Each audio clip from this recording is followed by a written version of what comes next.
ช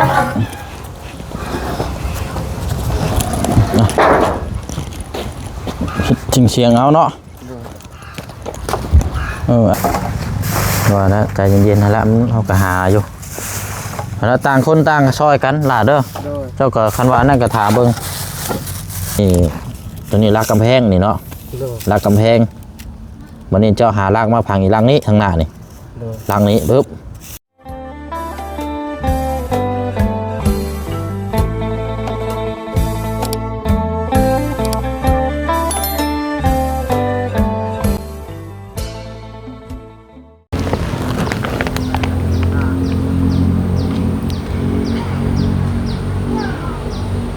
ใช่พลักตื่นนะบ่ตื่นนะบ่ เอามาพบมาเจอกันอีกคือเก่าพี่น้องเนาะบรรยากาศโอ้ยเบิ่งเทิงฟ้า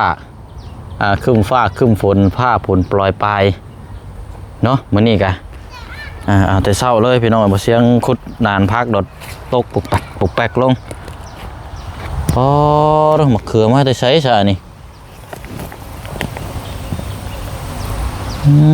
เป็นหมากแล้วนี่เนาะพักเล่นี่มะเขือนี่พี่น้อยตำนี่มะเขือคืนเนาะเอาขนมกับอันนี้มาฝากทั้งน้องพลักก่อนเนาะแล้วก็มาแวะเยี่ยมยามอัปเดตให้พี่น้องเบิ่งน้ำกันอีกเอ้ยเนาะผุนให้อีกแล้วเอาว่าขนมนี่ ลงมาเนาะพี่น้องเนาะกับทักทายสบายดีและสวัสดีพ่อแม่พี่น้องเบิดสุขุสุคนเด้อพี่น้องเนาะมาพบมาเจอกันอีกคือเก่าคือเดิมเนาะเพิ่มเติมแน่ก็เดี๋ยวสิให้นี่แหละพี่น้อยเพราะว่าเฮามาหลายมื้อก็ยังอันนี้อยู่เดี๋ยวกระซับเดี๋ยวสิให้น้องเพิ่นเอาขึ้นไปซ้อนไว้ทางใต้ตารางเฮือนก่อนเนาะเพราะว่าผ้าฝนตกมารอบ2รอบนี่มันผุมันพังมันเปื่อยเลยพี่น้องเนาะเดี๋ยวนะใช้ทางกระเจืองสอดขึ้นก่อนเนาะพี่น้องเนาะโอ้เอาแต่ก่อนอื่นเนาะ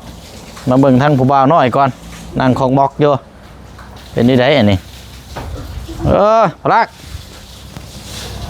เอามา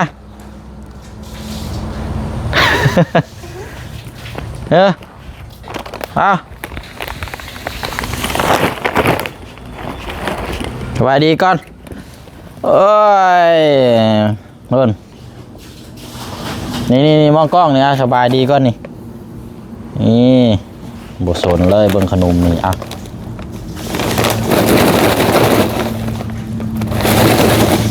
ไม่ใส่เสื้อสเกิร์ตติดกระดุมหล่อแท้ฮะเอาบ่ลูกแกให้เบิ่งเนาะ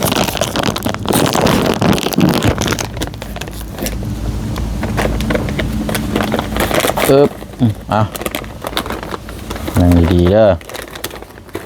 นี่โจกเอานี่เห็นบ่นี่เอาจะเอา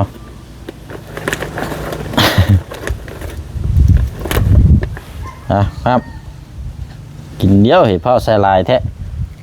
มันจะติดคอเลยฮะโอ้นั่นตกแล้วบ่เอาตัวน่ะทิ่มมันเหี่ยแล้วไหมมานี่ตึกกินดินได้เอาตัวนี้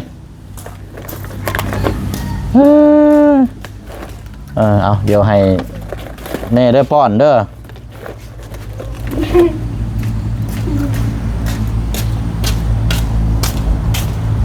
ดีนี่ใส่เสื้อเนาะเท่ดีนี่โอ้คักเว้ยเลยเอาเลิศละเอาก่อนเอานมไปเรากินอยู่แล้วว่านมมันนี่กันเนาะลองเบิ่งลองผสมผสานเบิ่งหลายอย่างกินนมเบิ่งน้ำ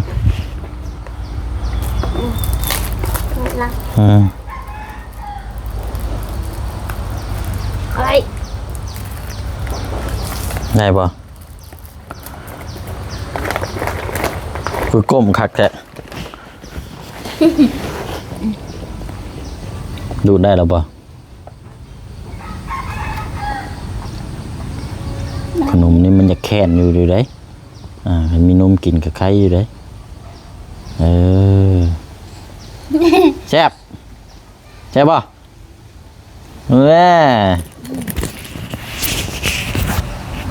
แซ่บก็ว่าแซ่บได้เฮ้ยโน่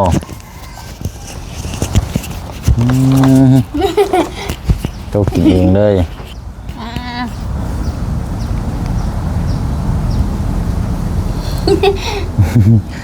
อายุมันเย็นอยู่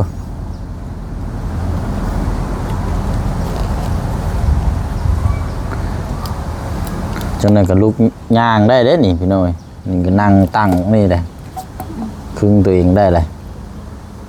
ปีเท่าไรเกาะน้องฮังฮะโอ้ยเมื่อยดิโน่ปีเท่าไรลูกปีเท่าไรบุ้งหูยังด้วยนี่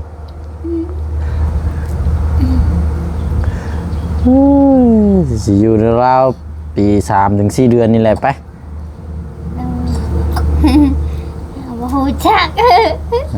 เริ่มมานาฝึกฮัดให้เราเว้านํเด้อเจ้าก็เอิ้นถามเราให้เราฝึกฮัดเพราะมันกินคักกินแน่แท้บัดดูดังจนหายใจอันนี้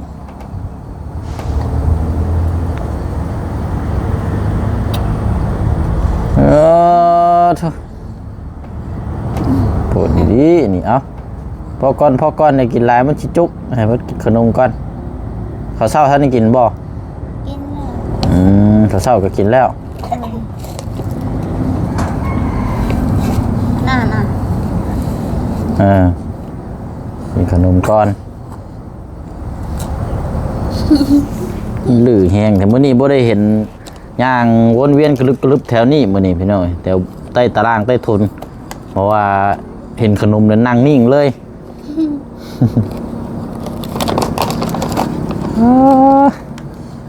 เป็นก้อนเนาะบ้านนี้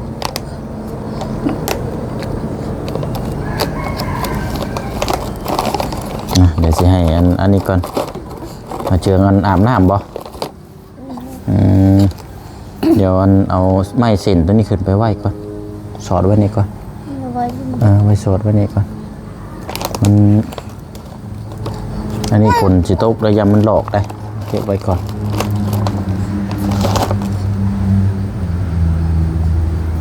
มีอยู่หาเส้นสอดไว้นะ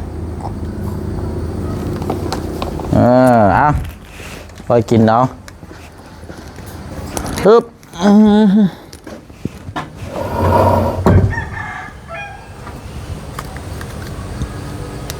นี่ไม่18อันนี้เนาะขันบันไดได้นี่นี่เยอะอยู่2-3 ขัน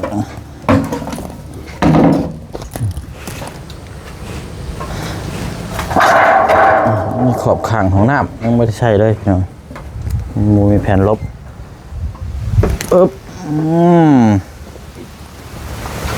ลมเย็นได้นี่ฝนตกห้ำได้มือนี่นะขอได้มาดูขอได้หนึ่งมาเอาตัวเด้อโจกตัวไหนให้มาเฮ้ยกินแล้วก็นิ่งเสย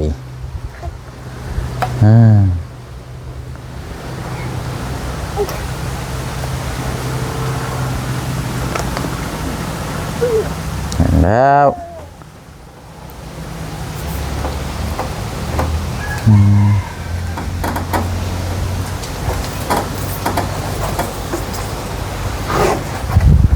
มาเนาะ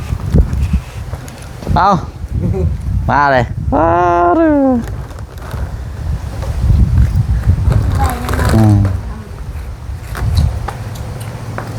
าเดี๋ยวเอาไม้ตัวนี้ขึ้นได้สีซอยนะเพราะว่ายามมันเปียกไปเอาสอดเส้นตารางเจ้าไว้แล้วจ้างย้ำไหนได้สิได้ใส่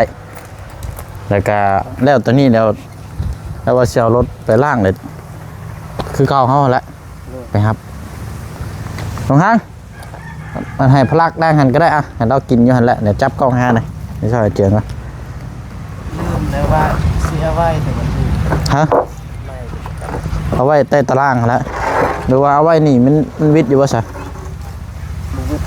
ฮะบ่วิทย์ดอกเนาะต้องเบิ่งอยู่ฮะไปคาวิทย์บ่ล่ะคันวิทย์เขาฮะวันกับขั้นก็เอาไว้นี่แหละทางบ้านมันวิทย์กัน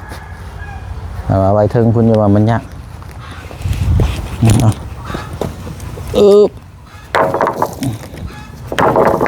ไม่18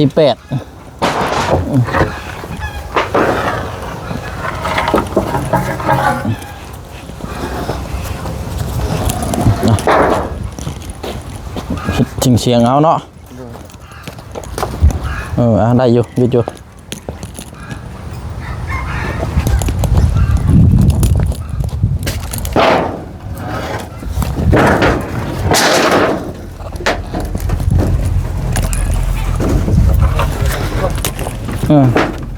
ยามันหลอกมันเส้นโมได้ไงบัดพวกเจ้าเฮ็ดก็ดึงเอาก็ได้นี่ก็ซับมันก็ออกคือเก่าอันนี้ก็เนาะมือเลยเป็นกลัวโพดเนาะซุบอยู่ใดก็ออกคือเก่า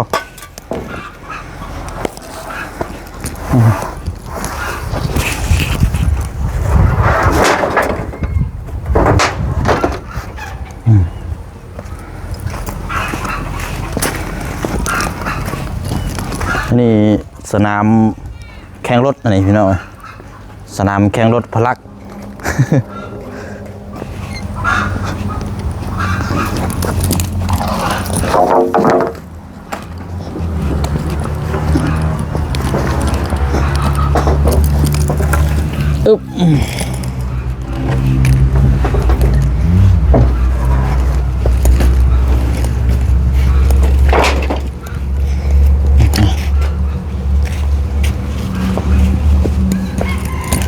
เอาไว้นี่ก่อนอันนี้ทั้งหลวงตาว่าคันว่ามีอันนี้จังว่ากันมีการเสด็จเคสต่อไปกะจังมาเอาอยู่นี้ฝากไว้นี่ก่อนนะระวังฝากดูแลไว้นี่ก่อนดูดอกนี่กันคืนนี่เนาะจิจุสิไปเอาฮะยังสิไปเอาอีกอยู่บ่บุคุ้มบ่นี่นะ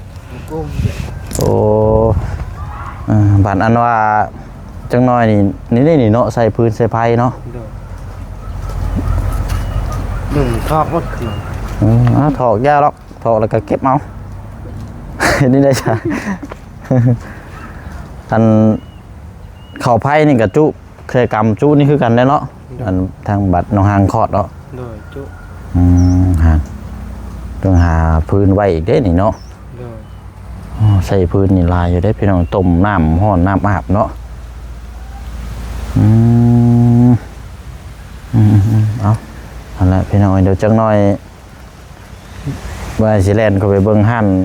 ล้างรถก่อนตั้งแต่ขึ้นมาพี่น้อง10 กว่ามื้อเลยรถก็จนเน่าจนบูดหมดเลยพอบ่ได้ล้างเดี๋ยวจะไปเบิ่งหั่นอันไหนขนาดสิโทรหาเจ้าเด้อโทรศัพท์ใช้งานได้เลยเนาะโดยชะเอาไปนั่นแหละเป็นยังนะ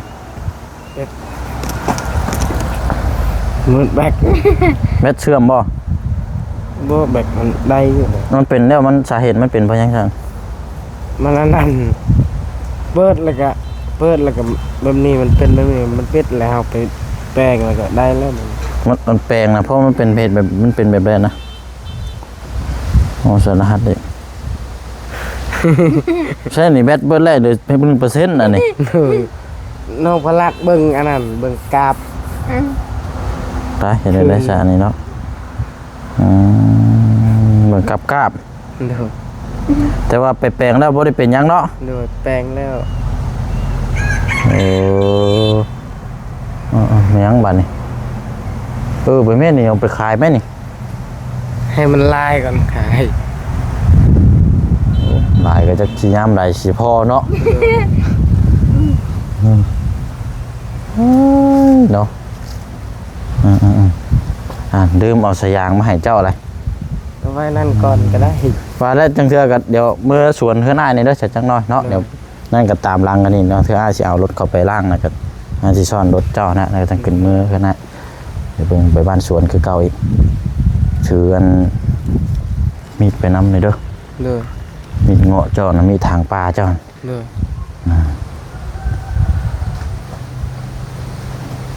เช้านี้กับเบิ่งกล้วยได้2เครือคือเบิ่งอีกก่อนทั้งเทื่อมันได้นะก็สิอันนี้ตัดเพราะว่าสิเอาไปฝากทางเอ้ยเราอีกแน่พี่น้องแล้วเจ้าของชาวบ้านนั่นแหละเพราะว่าทางผ่านเอาไปสิเอาให้แล้วว่ามาเมื่อนั้นอ้ายเพิ่นมาแล้วเพิ่นอยากได้แล้วบัดนี้เพิ่นฟ้าวโพดบ่ใช่ก็บ่ได้ตัดครับมันก็ค่ำมืดแน่มื้อนั้นน่ะเนาะป้าผู้เนาะเหียเบิดเลยไปเบิ่งอยู่หาน้องหั่งนี่ได้น่ะเอาโอ้ยเนาะเอาเบิ่งเด้อเนาะเอานี่แล้วอันนี้ก็กวดน้ำบันนี้ก็ยังติดตามตัวนี้อยู่ได้ทางประตูเฮานี่เป็นนี้ได้ฉลาดแต่ไหนยังเพื่อนเราอยู่ไสอันนั้นน่ะเฮือนเราน่ะบนใกล้เฮือนไฟฟ้าเป็นยังท่านบอกว่ามองอันน่ะมองได้อยู่เฮือนอยู่มองของการบ่ไปตลอดเราสิเห็นได้อยู่บ่สารนั่นแหละเนาะยากเลยคนเห็นประตูนี่กันเนาะเพราะว่าก็ถามเมื่อวานนี่ก็ถามช่างไฟมาเดินสายอยู่เฮือนหั่นพี่น้องสายไฟใหม่กระดานสดคอนกุ้มหมดเมื่อวานนี่เปลี่ยนใหม่เบิดอีกก็เลยอันว่าถามเบิ่งแล้วมันนี่สร้างเพิ่นก็บ่มีเพิ่นว่าเดี๋ยวสิคนคว้าเบิ่งอีกคือนึงเพราะว่านี่ทั้งเรื่องเพิ่นก็ยังสิซอยอยู่ตัวนี้นะแต่ว่าก็เฮายังหาสร้างบ่ได้ยังอันนี้อยู่ว่านะใจเย็นๆนั่นแหละเฮาก็หาอยู่แล้วต่างคนต่างซอยกันล่ะเด้อเจ้าก็คันว่านั่นก็ถามเบิ่งเวียดเลยซะบ่มีบ่เวียดบ่มีเวียดก็เฮ็ด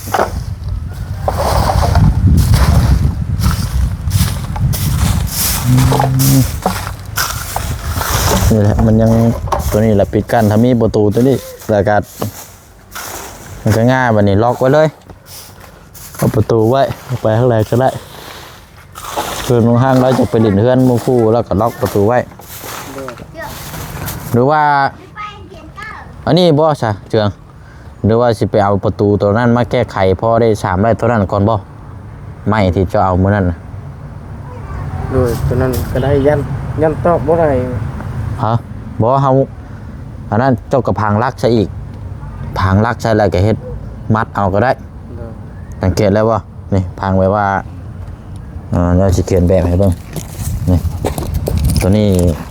นี้รักกำแพงนี่เนาะรักกำแพงวันนี้เจ้าหารักมาพังอีกรักนี้ทางหน้านี่รักนี้ปึ๊บข้างนี้ก็คือกันแบบเดียวกันเดี๋ยวเจ้าเชือกมัดบัดนี้มัดนี่มัด1 2ให้มัดตามขั้นนั่นแหละมัดข้างๆไว้แบบสิแล้วก็เอาตอกตะปูเดินยึดก็ได้ยึดเชือกหรือว่ายึดให้มันอยู่นะบ่ให้มันไหลอันนี้ก็ได้แล้วพังได้พังระยะประมาณให้มันลมไหม้เห็นแล้วแก้ไขไปก่อนเนาะงั้นก็จังไม่เอาไหม้พุ่นได้ตัวนั้นแหละเพราะว่าทั้งเป็นไหม้อย่างกับทั้งอ้ายเพิ่นก็ว่าใส่ได้เพิ่นเอาให้อยู่ว่าเฮาเอามาเฮ็ดนี่ได้พี่น้องเฮาบ่ได้เอาไปเผาไฟเอาไปทิ่มเนาะคันชอบได้อีดอกตัวที่จะมัดอะไรนั่นกับแต่ว่าจะเสียมาได้อีบ่ล่ะคอยเอามือแหละเบื่อเทือนละเอามือเทือนละ2อันคันว่ารถแกกล้วยเจ้านี่นะฮะได้อยู่กันใส่ให้มันยาวรถแกกล้วยเจ้านี่ได้อยู่มัดละ4ข้างเนาะประมาณจักลำไปเบิ่งก่อนประมาณ4ลำได้อยู่4ลำมารอบเดียวเลยว่า4ลำได้มัดละข้างละ2เนาะเอารถอันว่าแกกล้วยเจ้าฮะแต่ตัวนี้นะบ่อยากแนะนำบ่ได้ยันบางเทื่อมันบ่มีหม่องมัดยันมันลบ ก็เอารถนั่นละไปก็ได้ใช่แล้วเอามาพังในเฮ็ดแก้ไขไว้ก่อนอันน่ะพังลักแค่ว่าวแล้วลักเอาอันนี้ก็ได้นี่เป็นพวกนี้ไม่เช่นไม่ยังก็ได้เอาไปพังแต่ที่ว่ามันว่าง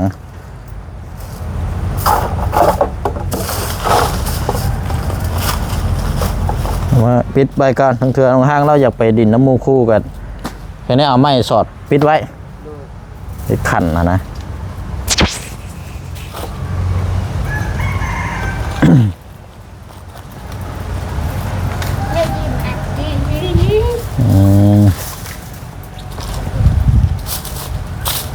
อะไรเนาะปัดขวดอันนั้นการมันแห้งก็ได้กระจุกเอาเนาะไปใส่หาได้พี่น้อยใช่ไหนยิ้มแล้วขนมยิ้มแล้ว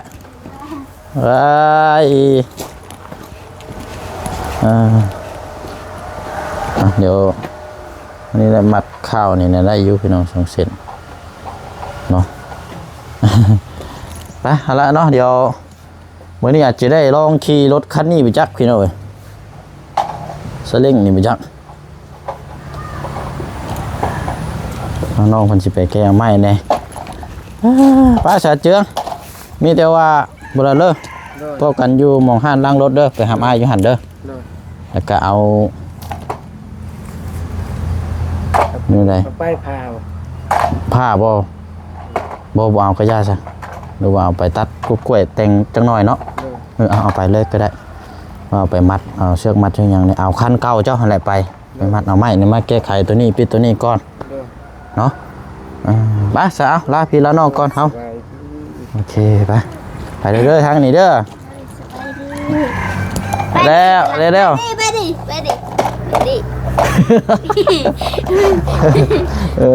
นั่นแหละ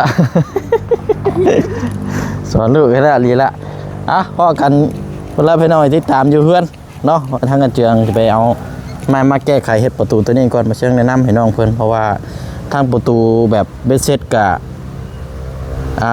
ยังดำเนินการคือเก่าพี่น้องแต่ว่ายังหาสร้างยังบ่ทันได้อยู่แต่ว่าก็สิเอาตัวนี้มาแก้ไขฉุกเฉินก่อนเนาะกันสิเว้ากันเอาล่ะเนาะมาเยี่ยมยามอัปเดตให้พี่น้องติดตามเบิ่งนำกันเนาะทางน้องพลักกำลังลื้อกำลังซนพี่น้องมารอบหน้านี่โอ้